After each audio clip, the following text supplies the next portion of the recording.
Okay, the goal. Bounce this thing to that thing and that thing to this thing and that thing to this thing and this thing to that thing and that thing to this thing and this thing to that thing to that thing to this thing to that thing to that thing for as long as possible.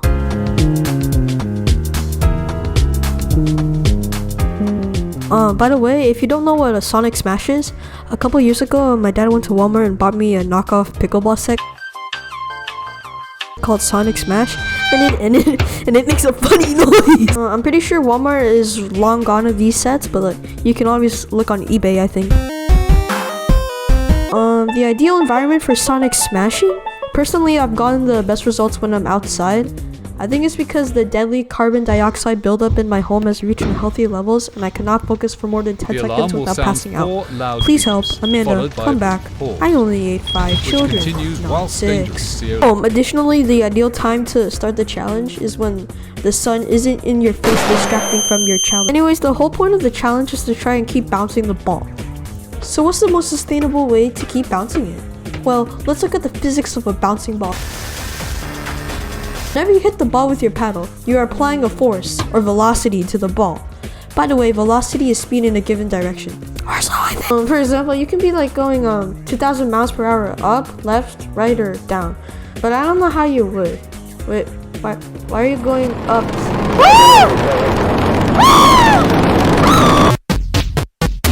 So the key is to like try and restrict the ball's velocity to like only going upwards. Of course, it's impossible to perfectly calculate what angle to strike the ball, such that it can like go perfectly straight up.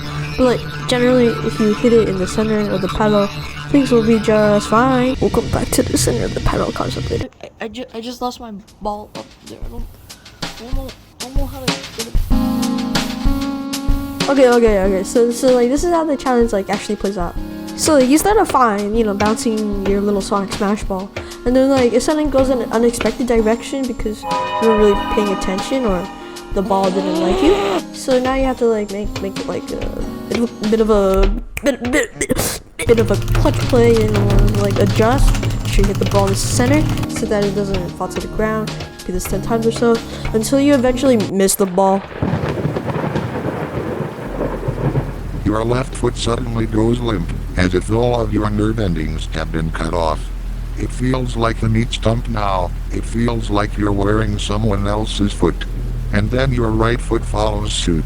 Then your ankles. Then your calves.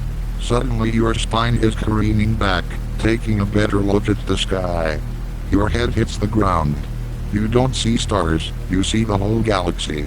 You don't notice it now, since your nervous system has shut down, but you're writhing and groping the ground desperately, out of your control, your consciousness weaning in and out, fighting for survival. The last thing you see is a bright light, coming towards you. No, wait. It's not a light. You peer closer, as your peripheral vision darkens. It's the Sonic Smash ball. The gleaming, spherical, plastic yellow ball has come to haunt you, as you slowly pass out on the pavement. Your body decided to die as an escape from your own embarrassment. You couldn't hide in the shadow of your failure. You couldn't stand up to the challenge. You didn't have the bravery to face your loss, either. Grasping for the last straws of life, you try to look at what you have become. Oh, and also you got hepatitis C.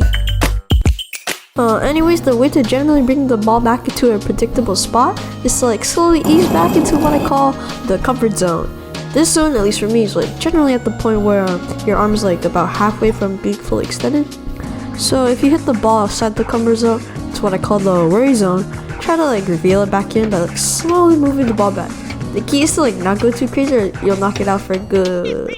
Hey, I want my spaghetti heated for 2 minutes. 2! Don't cook it for too long. Hey, the sauce will turn brown, dude. There's also a 1 in 100 chance the ball will like go way out for like any slow reeling to happen. This is what I call the clutch zone. You have to react quickly or like you'll die. The best bet is to like try and reach out and like hook it back in. Like just like, you know, like you're cooking little scrambled eggs, you know, over easy.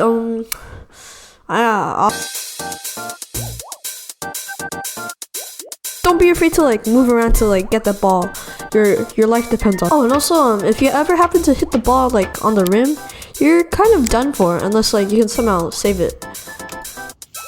Personally, I've never figured out a way to save the ball properly, so comment, like, and subscribe, and tell me in the comment section down below. I like the and that's it. Oh yeah, wait, you have to do this with another paddle. I forgot to mention that. I think you can handle that. I'm not gonna talk about it. Ew, there's so much spit on my mic. Quick side note, if you ever find your Sonic Smash paddles kind of splitting in half, which is pretty common because the assembly quality is kind of bad. See that? That's like just a crack.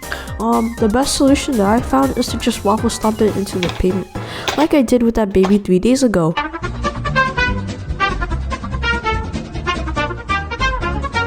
You don't have to do it too hard, but like, just press until like the 2 pieces of plastic are fused again.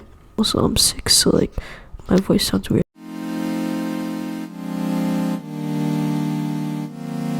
Side note, my mom was cooking like beef outside and it was pretty steamy, and this is footage of side note. Look at this cool.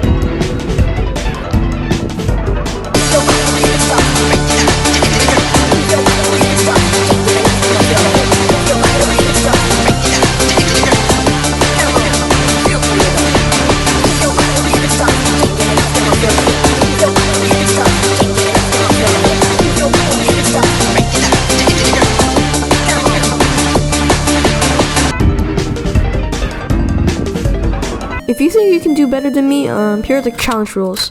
It must not hit the ground. It must alternate between 2 Sonic Smash pedals with a Sonic Smash ball. Rim shots count, wall bounces count, I guess. Timer starts around first hit. It doesn't really matter. This is Sonic Smash.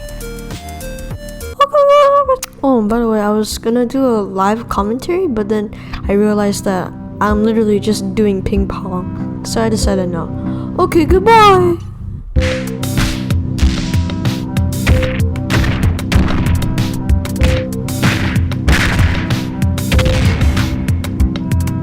Hey guys, sorry for the generic announcement, but I'm sorry for not uploading as often, and I can attribute this to like 3 factors. 1, I'm not good at managing my schoolwork. 2, I'm not good at managing anything else. 3, I spend too long editing. And 4, I spend too little editing. That was 4 reasons, but anyways, yeah, if you have any other like future ideas for future videos, let me know. Otherwise, have a nice day, or a nice tomorrow at least. Yeah!